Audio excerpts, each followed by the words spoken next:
میں اور آپ جس نبی کا کلمہ پڑھتے ہیں نا، اس نبی نے ہر موقع پر سجدہ کیا ہے۔ سورج گرہن ہو گیا نا تو نبی پاک نے پھر سجدہ کیا ہے۔ نماز کسوف اور خسوف کا جو طریقہ احادیث میں بتایا گیا، چاند گرن لگا تو نماز پھر حضور نے ادا فرمائی، سجدہ کیا۔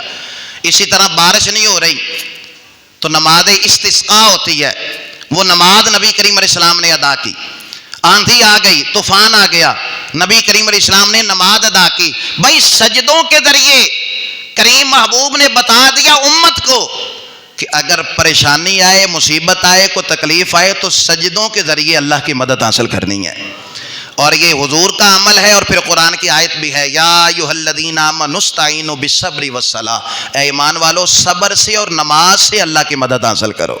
صبر سے اور نماز سے۔ ہم ادھر ادھر بھاگتے ہیں، پھر تعویذ گنڈوں کے پیچھے، پھر 2 نمبر لوگوں کے پیچھے لگ کر پھر بھیڑا اپنا بھی غرق کر لیتے ہیں، دوسروں کا بھی غرق کرتے ہیں۔ آج جتنی بھی مشکل آ جائے نا، گھر میں مصلی بچھا لیں سارے گھر والے۔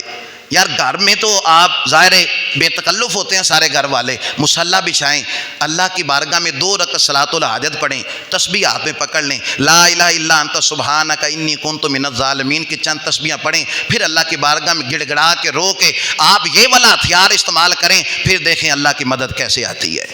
تو فضائے بدر پیدا کر، فرشتے تیری نصرت کو اتر سکتے ہیں گردوں سے، قطار اندر قطارہ بھی۔ وہ ایک سجدہ جسے تو گراں سمجھتا ہے، یہ 1000 سجدوں سے دیتا ہے آدمی کو نجات۔ ہمیشہ مدحت خیر الانام میں گزرے، دعا ہے یہ عمر درود و سلام میں گزرے۔